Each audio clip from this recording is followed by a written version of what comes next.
첫 번째 이유는 데이터의 다양성 확보입니다. 이게 중고거래 시장에서는 단순히 이제 상품 거래만 오가는 게 아니라 굉장히 개인 간 거래이기 때문에 굉장히 이용자 수도 많고 다양한 거래 상품과 다양한 이제 데이터들이 쌓일 텐데요. 여기서 이제 커뮤니티 그리고 상거래 데이터가 동시에 쌓이는 구조입니다. 그래서 이 데이터가 향후에 AI 뭐 추천이나 아니면 이 개인 소비자를 타깃한 광고 전략에 굉장히 중요한 자원이 된다고 하더라고요. 그래서 이런 데이터 확보가 첫 번째 이유가 있겠고요.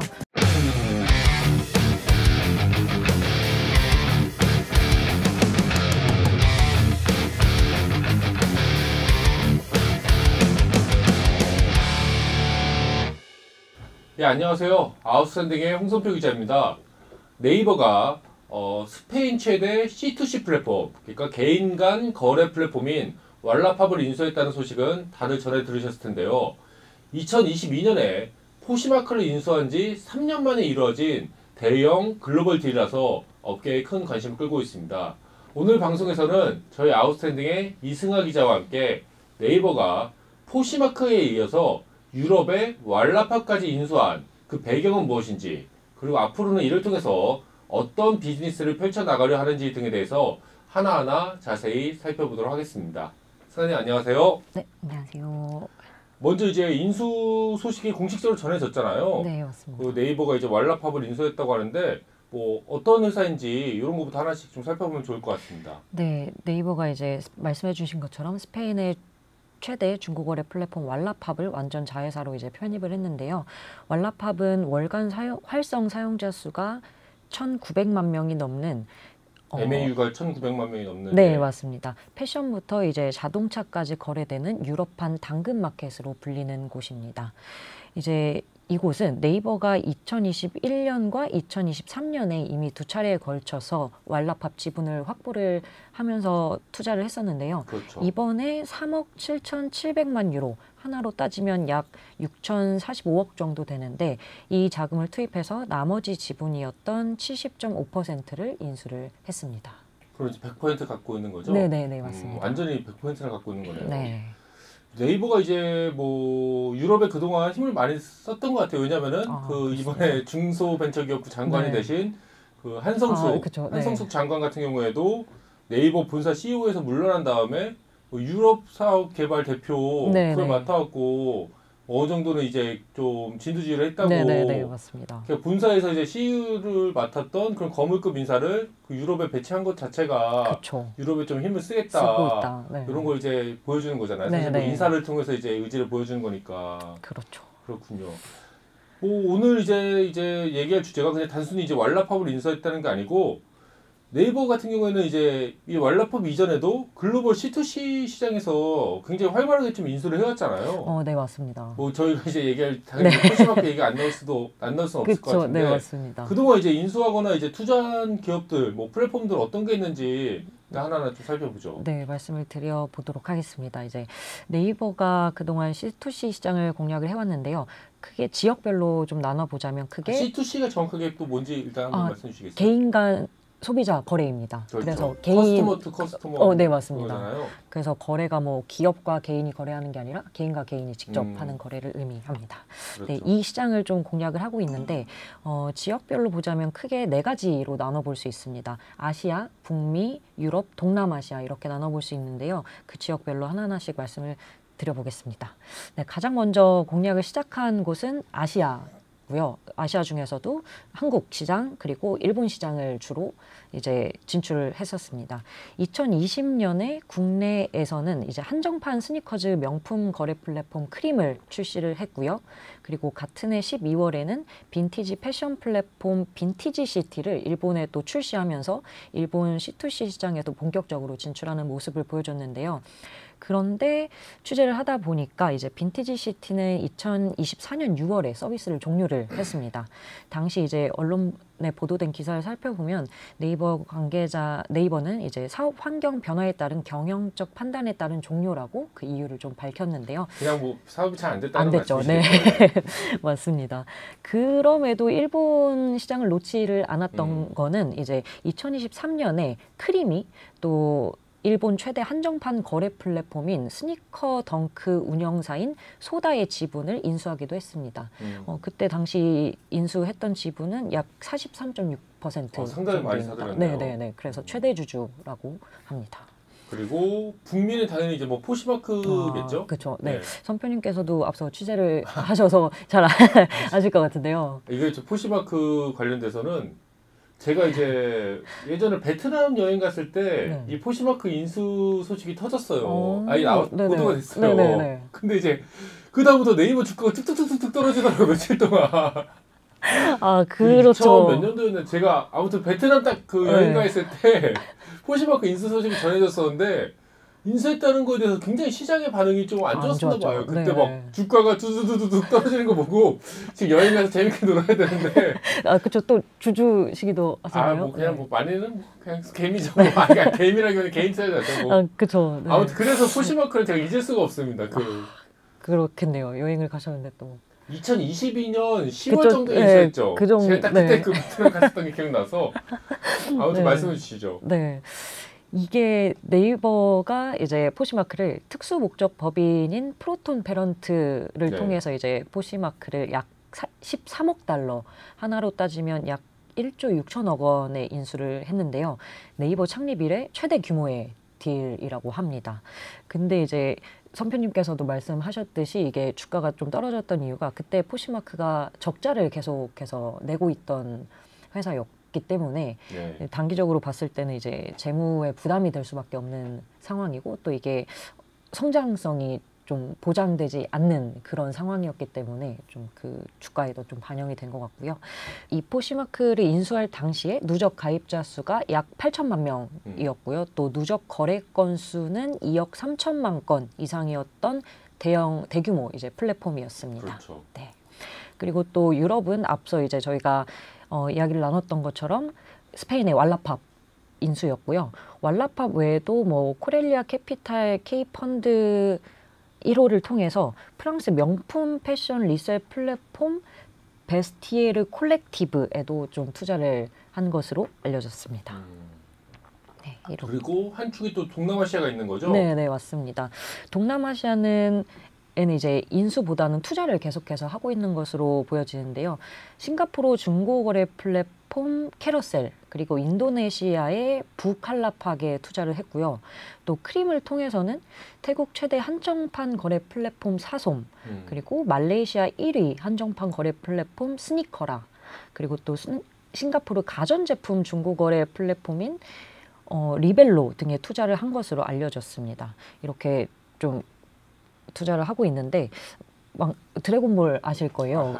거기서 이제 손오공이 뭔가 이제 그 드래곤볼을 모으듯이 이제 글로벌 주요 C2C 플랫폼들의 지분을 확보하거나 아예 인수를 하거나 이렇게 하나씩 확보를 해가는 모습을 좀 볼 수 있었습니다. 왜 그렇게 계속 사들이는 걸까요? 이 C2C 이제 개인 간 거래. 사실 거의 뭐 리셀이나 뭐 중고 그런 거잖아요. 맞습니다. 네네네. 뭐 개인 간에 거래하는 거면 기준을 갖고 있었던 상품을 이제 중고로 파는 경우가 많으니까. 네, 맞습니다. 왜 이렇게 자꾸 이렇게 사들이는 걸까요? 네, 이거에 대해서 이제 네이버 측에 여쭤보았고 그 말을 좀 정리를 해보자면 네이버에서는 크게 두 가지 이유를 꼽았는데요. 첫 번째 이유는 데이터의 다양성 확보입니다. 이게 중고거래 시장에서는 단순히 이제 상품 거래만 오가는 게 아니라 굉장히 개인 간 거래이기 때문에 굉장히 이용자 수도 많고 다양한 거래 상품과 다양한 이제 데이터들이 쌓일 텐데요. 여기서 이제 커뮤니티 그리고 상거래 데이터가 동시에 쌓이는 구조입니다. 그래서 이 데이터가 향후에 AI 뭐 추천이나 아니면 이 개인 소비자를 타깃한 광고 전략에 굉장히 중요한 자원이 된다고 하더라고요. 그래서 이런 데이터 확보가 첫 번째 이유가 있겠고요. 두 번째 이유는 이제 네이버가 잘하는 영역과의 시너지를 좀 노리고 있다고 말씀을 해주셨습니다. 이런 롱테일 생태계에서 네이버가 국내에서 그 SMB에 굉장히 신경을 많이 써왔고 또 스마트 스토어, 뭐 스몰 앤 미들 사이즈, 네, 맞습니다. 뭐 그렇게 해갖고 이제 그냥 소상공인이잖아요. 맞습니다. 네네. 꼭 네이버는 SM이라고 그렇죠. 말하면 좀 될 텐데. 네, 그런 영역에서 이제 오랜 기간 이제 사업을 해왔기 때문에 거기서 이제 판매자와 뭐 창작자 육성과 지원 이런 곳에 강점을 갖고 있다고 또 네이버가 잘한다고 자부하는 영역이기 때문에 이 영역을 글로벌 C2C 시장으로 넓혀서 좀 적용을 해보겠다는 그런 전략이라고 말씀을 해주셨습니다. 사실 이번 인수는 네이버가 이제 기존보다 계속 그 지분을 사왔기 때문에 네, 어느 정도는 맞습니다. 이제 가시화된 저는 거라서. 네. 그 업계 제가 봤을 때는 업계에서는 좀 예상을 하고 있었을 네, 거라고 네. 저는 생각을 하는데 일단은 포시마크하고 좀 비교를 안 할 수가 없잖아요. 뭐 상당히 그렇죠. 이제 큰 규모의 딜이니까 네, 맞습니다. 일단은 그러면 이 왈라팝이 잘 될 것인지를 보기 위해서는 현재 이제 포시마크도 네. 인수한 지 3년 정도 지났으니까 여기에 잘 되고 있는지를 보는 게 좋잖아요. 그렇죠. 그러면 어느 정도 이제 예상이 가능해서. 뭐 네. 그럼 포시마크는 잘 되고 있나요? 결론을 말씀을 드리면 잘 모르겠습니다, 사실. 예. 네, 그래서 좀 사업 보고서나 이런 걸 좀 살펴봤는데 실적을 좀 말씀을 드리자면 포시마크 인수한 후에 이 실적 같은 경우에는 이제 실적 발표 컨퍼런스 콜이나 아니면 보도된 기사 그리고 2023년 사업 보고서에서 좀 찾아볼 수 있었는데요. 우선 포시마크는 2023년 1분기에 1,197억 원의 중개 및 판매 매출을 기록을 했는데요. 이게 당시 네이버 커머스 부문 매출의 약 20%를 차지하는 규모라고 합니다. 네. 그리고 더불어 삼각전 영업이익 에비타라고 하는 이 부분은 200만 달러를 기록하면서 삼각전 영업이익 흑자 전환에도 성공을 했다고 이제 발표를 했습니다. 그리고 이제 요거는 이제 1분기 매출이었고요. 네. 전체 2023년 전체로 보자면 포시마크의 매출이 약 4,738억 원이었고 순손실은 약 191억 원이었습니다. 이게 매출을 좀 빠르게 키웠고 손실도 생각보다 좀 빠르게 줄였다는 평이 있는데요. 이게 성장한 것도 영향을 미쳤지만 네이버가 인수한 후에 좀 인도나 호주나 영국 등의 비핵심 지역 사업을 좀 정리를 했고 또 그에 따른 인력 감축도 조금 있었습니다. 요게 그러면은 북미에 기반을 두고 있지만 사실상 영어권 국가들한테 서비스를 해왔던 거네요. 네, 맞습니다. 인도나 호주, 영국 같은. 네. 그래서 이제 사업을 좀 다양한 국가에서 넓혀가고 있었기 때문에 적자는 불가피했던 상황이라고 말씀드릴 수 있습니다. 그럼 작년 실적은 어때요? 작년 거까지는 어느 정도 공개돼 있을 거 아니에요? 네, 맞습니다. 감사 보고서도 올라왔기 때문에 좀 살펴보려고 했는데 이제 정확하게 나와 있는 건 없었고요. 대략적인 이제 실적은 분기 및 반기 실적 발표 컨퍼런스 콜과 그에 따른 이제 언론 보도된 기사에서만 찾아볼 수 있었습니다. 그 내용을 좀 정리를 해보자면 2024년 1분기와 2분기에 연달아서 이제 영업이익 흑자 달성에 성공을 했고요. 3분기는 이제 얘기된 게 없으니까 좀 아닌 것 같습니다. 얘기 안 하면 이제 네. 그 적자라는 거죠. 네. 그리고 이제 4분기에도 흑자를 달성했다고 나왔는데요. 다만 이제 기사나 뭐 사업 보고서의 정확한 매출이나 이익 규모가 표기된 건 없어서 네이버 그렇죠. 측에도 문의를 해보았는데 포시마크 매출 및 매출 비중은 별도로 공개하지 않고 있습니다. 다만 2024년에 전체적으로 봤을 때 흑자였고 2025년 상반기에도 이익을 내면서 성장하고 있다고 말씀드릴 수 있습니다라고 답변을 받았습니다. 근데 이 제가 지난 올해 초에 이제 네이버 주주총회 좀 갔다 왔잖아요. 네, 맞습니다. 근데 이거 포시마크 인수에 대해서 좀 사람들 불만이 좀 많은 것 같더라고요, 주주들이. 그쵸, 많죠. 그때도 막 그 최소연 대표한테도 뭐 상당히 이제 공격적인 질문이 좀 들어갔던 것도 기억이 나고. 네. 아무튼 이제 뭐 좀 숫자를 근데 좀 더 보셨다는 거잖아요. 네, 맞습니다. 네이버의 설명만으로는 이제 좀 충분히 설명이 되지 않았으니까. 네, 아무래도 정확한 이제 명확한 숫자를 밝히지 않는다는 거는 그렇게 규모가 크지 않다고 좀 추측을 해볼 수 있겠는데요. 그래도 이제 지금의 기업 가치라든지 앞으로의 매출을 얼마나 성장할 수 있는지 이런 거를 재무제표 안에서 좀 포시마크의 영업권과 그리고 매출 성장률에 대한 가정치 등을 좀 살펴봤습니다. 이제 현재 포시마크 영업권에서 인식된 손상 차손이 아직은 없었습니다. 그렇군요. 네, 그리고 오히려 근데 2023년 인수 당시 1조 3,506억 원에서 이 영업권이 2024년 1조 5,576억 원으로 좀 늘어났는데요. 그리고 또 네이버에서는 포시마크 매출 성장률을 5년간 연 평균 8.1%로 성장을 해놓은 것을 확인할 수 있었습니다. 이게 좀 회계적으로 어떤 의미인지 이제 좀 회계사님께 여쭤보았는데요. 회계사님께서 답변을 해주신 걸 좀 그대로 말씀을 드려보도록 하겠습니다. 그렇죠. 네. 보통 영업권이 커지면 종속기업이라든지 추가로 취득한 금액이 있었을 것이라고 유추를 해볼 수 있는데 아직 네이버가 손상차손을 인식해야 할 만큼 엄청난 금액의 매출 감소나 적자 증가가 일어나지 않았기 때문에 1년에서 2년 정도는 이 매출 추이를 더 지켜봐야 될 것 같다고 말씀드릴 수 있습니다. 라고 말씀을 해주셨고요. 그렇게 막 크게 뭐 이제 네, 적자를 보거나 매출이 줄어든 게 아니라 네. 그냥 인수할 당시에 그 정도의 가치를 계속 네네. 유지하고 있다 이거잖아요. 이 네네네. 영업권이라는 게. 맞습니다. 예, 예. 그리고 이제 네이버에서 설정한 이 매출 성장률에 대해서도 말씀을 해주셨는데 또 그대로 말씀을 드려보면 매출 성장률, 영구 성장률, 할인율은 포시마크의 영업권이 얼마 정도의 가치를 가지느냐 보기 위함인데 5년 동안 8.1%씩 성장할 거라고 봤고 6년 차부터는 1%씩 성장한다고 가정한 거라고 볼 수 있습니다. 그래서 영업권을 큰돈을 들여서 사왔기 때문에 이 매출 성장률을 보수적으로 본 것 같습니다. 그런데 이 옆에 나와 있는 할인율 9.53%가 조금 의아합니다. 라고 말씀을 해주셨어요. 왜 의아하다는 거죠? 예. 네, 이게 말씀을 해주시길 할인율이라는 게 이 매출 성장률로 예측한 미래 실적을 현재 가치로 이제 환산을 할 때 적용하는 비율인데요. 예, 예. 이 할인율이 높을수록 지금 그 포시마크가 가지는 현재 가치는 좀 작아지고 할인율이 낮을수록 현재 가치가 커지는 이 원리인데 예. 포시마크에서 네이버가 포시마크에 적용한 9.53%의 할인율이 굉장히 안정적인 회사에 적용하는 수준의 낮은 할인율이라고 합니다. 예, 예. 그래서 또 회계사님께서 말씀해 주신 걸 그대로 말씀을 드려보자면 회계사님께서 보실 때 이제 포시마크는 아직 불확실성이 굉장히 큰 회사라서 굉장히 의아했습니다. 할인율을 낮추면 포시마크의 현재 가치가 높아져서 손상차손을 인식하지 않아도 되지만 만약 네이버가 인수한 그 와패드 그 플랫폼이 있는데 그 와패드처럼 16% 수준으로 높게 잡았다면 현재 가치가 크게 줄어서 손상 인식이 좀 불가피했을 거라고 말씀을 해주셨어요. 그리고 또 솔직하게 말하면 손상차손을 피하기 위해 할인율을 낮췄고 인수한 지 얼마 되지 않은 만큼 좀 지켜보자는 방향으로 진행한 것 같습니다. 라고 회계사님께서 의견을 좀 주셨습니다. 제가 이해한 바에 따르면은 그럼 네이버가 이 포시마크의 미래 가치를 생각보다 크게 보고 있지 않다는 뜻이잖아요. 네, 지금 맞습니다. 현재 가치만으로도 우리는 충분히 네, 가격을 네. 지불한 거에 대해서 정당할 수 있다. 네네네. 왜냐하면 그 미래 가치를 크게 봤다면 현재는 더 할인되어 있어야 되는 건데 네네네. 그거를 이제 할인율을 이렇게 되게 낮게 잡았다는 거는 네.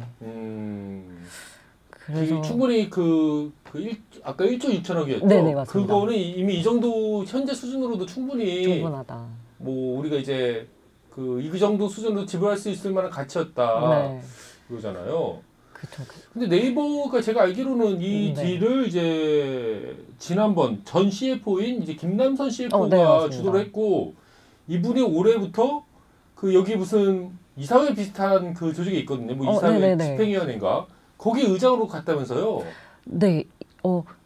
간 걸로 알고 있어요. 제가 주주총회 때도 가서 그렇게 네, 들었으니까. 맞습니다. 그리고 그러니까 네. 제가 그 업계에서 듣기로는 이 딜의 결과가 그렇게 좋지 않으니 이 딜을 실제적으로 이제 진두지휘했던 사람이 가서 책임지고 정상화 시켜라. 네네. 이런 메시지로 저는 알고 있었거든요. 얘기 들었던 게. 네. 그래서 얼마 전에 또 기사가 났던 게 네, 이 포시마크의 CEO로 이제 이사회 네네. 뭐 이사회 집행위원회 의장인가 거기서 떠나서 아예 그 대표까지. 네네, 맞습니다. 그래서 선표님께서 말씀하신 것처럼 이제 가서 책임지고 네, 사업을 좀 성장을 시키라는 의미로 해석을 할 수가 있을 것 같습니다. 아무래도. 꼭 잘 됐으면 좋겠네요.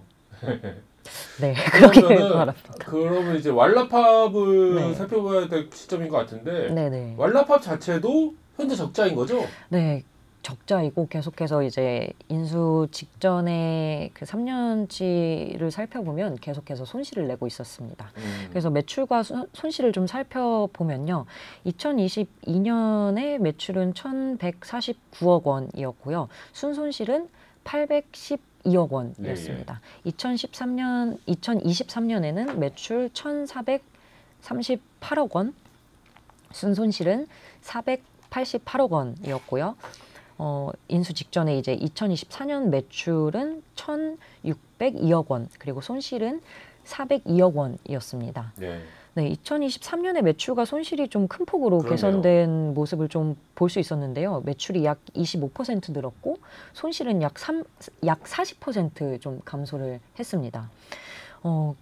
매출은 이제 24년에도 개선을 이어갔는데 매출은 24년에 23년에 비해서 약 13% 정도 늘었고요. 손실은 약 16% 정도 줄었습니다. 이제 성장폭과 감소폭이 좀 둔화하기는 했는데 여전히 적자였기 때문에 포시마크 인수 때처럼 좀 오버페이라는 이야기가 좀 나오고 있긴 합니다. 그렇다면 이제 좀 업계분들도 얘기를 좀 들어보셨을 텐데 네네. 이번 인수를 좀 어떻게 바라보고 있나요? 업종에 상관없이 데이터가 좀 중요한 시대잖아요. 그래서 이제 왈라팝이 가진 데이터를 좀 중요하게 보는 의견이 좀 많았습니다. 그래서 업계 관계자의 말씀을 그대로 드려보자면 이 왈라팝도 적자 상태이기 때문에 인수 직후에 단기적으로 재무에 부담이 될 수밖에 없지만 데이터가 곧 경쟁력인 시대에서 왈라팝이 가진 거래 데이터와 행동 패턴이 굉장히 중요하다. 그래서 단기 손실보다 장기적 가치를 조금 더 높게 봐야 한다는 입장이 있었고요. 이렇게 말씀하신 근거는 이제 또 이를 기반으로 서비스 추천 정확도를 높이고 또 지역별 특성에 맞춘 커머스 및 광고 전략을 고도화하는 데 중요한 역할을 할 수 있다고 봤기 때문이라고 말씀을 해주셨습니다. 네, 왜냐하면 이제 뭐 왈라팝도 스페인에서만 이제 사업을 하는 게 아니라 또 라틴은 네. 그쪽으로 가나 보죠. 남미도 좀 있고 그런 거 보죠. 이게 남유럽 쪽으로 예. 좀 이탈리아 이런 쪽으로도 서비스를 하고 있는 것으로 알고 있습니다. 네, 그리고 또 이제 IT 마케터 분께서는 이제 현재 직접 서비스를 론칭하는 것보다 이미 좀 유저를 확보하고 매출을 내고 있는 이런 기업을 인수하는 게 비용 측면에서 좀 이득이라는 의견도 있었습니다. 잘 성과를 냈으면 좋겠어요. 왜냐면은 저희가 아까 김남선 CFO 그분 얘기 네. 나와서 제가 드리는 건데 제가 이제 전 네이버를 이제 꾸준히 이제 보고 있는데 저도 뭐 조금 주식이 있으니까. 네네. 근데 주주로서 얘기 들었던 것 중에서 그 김남선 CFO가 했던 말이 치워지지가 않는 게 네. 어떤 주주가 네이버를 이렇게 배당도 안 주고 그러냐 막 그랬을 때 김남선 CFO가 뭐라고 했냐면은 우리는 고속 성장을 하고 있는 테크 기업이고 외국에서도 아마존이나 그런 테크 기업은 배당을 주지 않는 걸로 알고 있습니다. 주가 상승을 통한 그 이익을 통해서 주주들에게 기여하고 있다 이런 식으로 얘기했거든요. 근데 주가는 지금 뭐 그러면은 고속 성장하는 테크 기업이면은 고속 성장하는 주가가 있어야 될 거 아니에요. 주주 입장에서는. 근데 그게 주가는 몇 년째 계속 이러고 있고 그 자리고 네이버는 진짜 배당도 거의 안 나와요. 막 가끔 이제 막 주주들 불만 높아졌을 때 막 선심 쓰듯이 뭐 특별 배당인가 뭐 그거 얼마 되지도 않거든요. 그거 뭐 1%도 안 돼 배당률 치면은 뭐 배당률 같은 경우는 자기가 얼마에 들어왔는지에 따라 다르겠지만은 그렇군요. 네. 근데 뭐 인구수 대비 뭐 MAU가 높다고요 여기가? 네. 그러니까 스페인에서 사업을 하고 좀 남유럽 중심으로 보죠. 네, 남미까지는 아니고. 네네. 지금 왈라팝이 스페인과 그 말씀드렸다시피 이탈리아, 포르투갈 옆에 또 바로 포르투갈도 있으니까. 이 남유럽 지역에서 서비스를 하는데 인구수 대비해서 이야기가 나온 게 스페인 인구수는 약 4,800만이고요. 이탈리아는 약 6천만, 포르투갈은 약 1,050만 명으로 요 인구수를 좀 합쳐보면 1억 1,850만 명입니다. 왈라팝 MAU가 아까 말씀드린 것처럼 1,900만 명이었으니까요. 총합으로 따졌을 때 침투율이 16%였습니다. 그런데 이제 왈라팝의 실제 사용자들은 좀 스페인에 집중이 많이 되어 있다고 하는데요. 아직은 그래서 스페인 인구로만 따지면 약 40%에 육박하는 그 침투율을 보이고 있어서 회계사님께서 또 의견을 나눠주신 게 이 포시마크가 북미 시장에서 뭐 아마존이라든지 여러 이런 메이저 경쟁사와 좀 시장을 나눠 갖고 있다면 왈라팝은 높은 시장 침투율을 보여주기 때문에 포시마크의 아쉬웠던 점을 왈라팝을 통해서 좀 보완할 수 있을 거라고 판단했을 가능성도 있다고 좀 이 보긴 정도면 거의 했습니다. 자 스페인의 당근이라고 볼 수 있겠네. 이 네네네, 정도 맞습니다. MAU나 그 정도 이제 시장 지배력이면은. 네, 그쵸, 그쵸. 여기 사진 보니까 이제 뭐 네. 선풍기 이런 것도 네, 여름이라서 이 또 음. 카테고리가 또 이렇게 있더라고요. 요즘 네, 스페인에 날씨가 엄청 더워갖고 이제 폭염 때문에 그쵸. 고생이라고 하는데 그래서 이제 네, 이런 식으로. 근데 제가 아는 스타트업 대표님은 물론 그분은 약간 뭐 커머스 전문가는 아니지만 뭐 플랫폼 기업 운영하고 있는데 네. 약간 여기 바탕으로 이렇게 남미까지 나가려고 하는 거 아니냐 라틴 아메리카 이거는 근데 그분의 관점이 네네네. 이제 여기 스페인어권이라고 하니까 아, 그쵸. 근데 그거는 아닌가 봐요. 남미는 아직 기반이 없는 거죠? 아, 네, 제가 취재했을 때는 남유럽, 아직은 네. 이베리아 반도하고 네네. 이탈리아 반도 그쪽까지만 아직은 하고 있고 또 앞으로 네이버가 인수해서 앞으로의 그 방향성은 또 어떻게 될지는 또 모르겠습니다. 남미도 이제 뭐 스페인어 쓰는 데가 있고 또 포르투갈어 포르투갈, 쓰는 데가 네. 있으니까 근데 이제 그 포시마크가 아직 그 올라오지 않아서 그래서인지 네. 왈라파업까지 인수한 거에 대해서 좀 그렇게 그쵸. 뭐 높게 보지 않는 의견도 있는 것 같아요. 네, 맞습니다. 뭐 지금처럼 긍정적으로 보시려고 하는 분들도 있지만 분명히 이제 회의적인 시선도 있는데요. 이 한 IT 업계 종사자 분께서는 글로벌 전략도 좋지만 꼭 지금 시점에 인수를 해야만 했나 하는 의문이 든다고 말씀을 해주셨는데요. 이 2013년에 굉장히 가장 최대 규모의 딜이었으니까 이 큰 비용을 들여서 포시마크를 인수했기 때문에 그만큼 포시마크를 성장시키고 더 고도화하는 데 집중을 해야 하지 않나 싶다. 또 이미 네이버가 투자한 글로벌 기업이 많기 때문에 그 데이터 뭐 지금 네이버 측에서 강조하는 그런 데이터들 그런 건 포시마크를 포함한 다른 글로벌 기업에서도 충분히 확보를 할 수 있기 때문에 굳이 지금의 인수를 해야 했나 하는 의문이 든다고 말씀을 해주셨습니다. GIO님의 전 GIO님의 강한 의지가 있었을 것으로 왜냐면 이 정도 딜은 오너가 승인하지 않으면은 있을 수가 없는 딜이잖아요. 힘들죠. 포시마크도 그렇고 왈라팝도 그렇고요. 굉장히 유럽으로도 출장 자주 가시던 걸로 제가 알고 네. 있거든요. 거기서 뭔가 좀 가능성을 보셨을 거라는 네. 뭐 지금은 이제 이사회 의장으로 돌아오셨지만 생각이 듭니다. 그럼 이제 승환님의 생각은 어떠세요? 이거 좀 잘 이렇게 왈라팝 해갖고 돈 좀 벌 수 있을까 네이버가? 주주들한테 배당을 좀 많이 주고 아니면 배당은 안 주더라도 뭐 아마존 얘기를 김남선 CFO가 했으면 그만큼은 성장해야 될 거 아니에요. 저는 약간 해야죠. 그때 막 주주로서 보면서 저거 아무튼 네.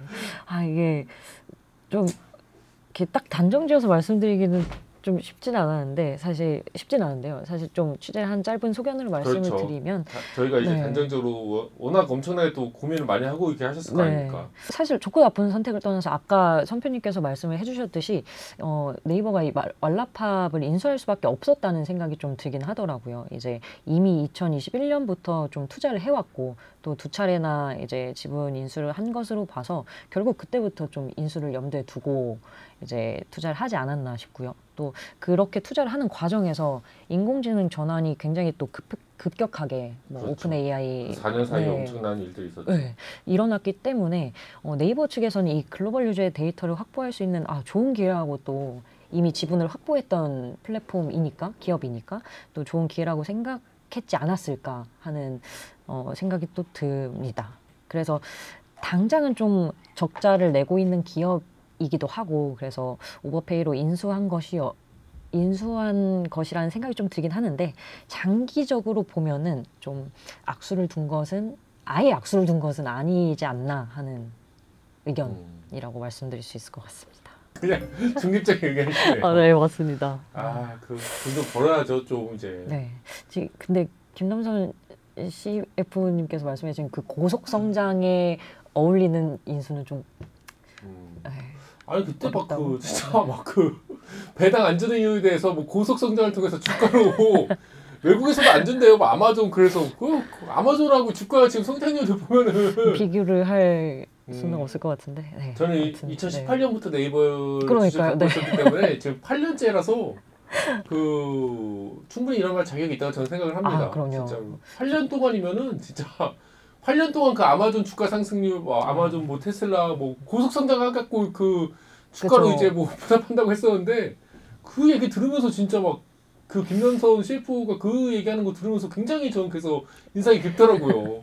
지금까지도 잊혀지지 않는. 잊혀지지 않죠. 거기다가 이제 뭐 배당은 뭐 가끔 이제 아무튼 알겠습니다. 네.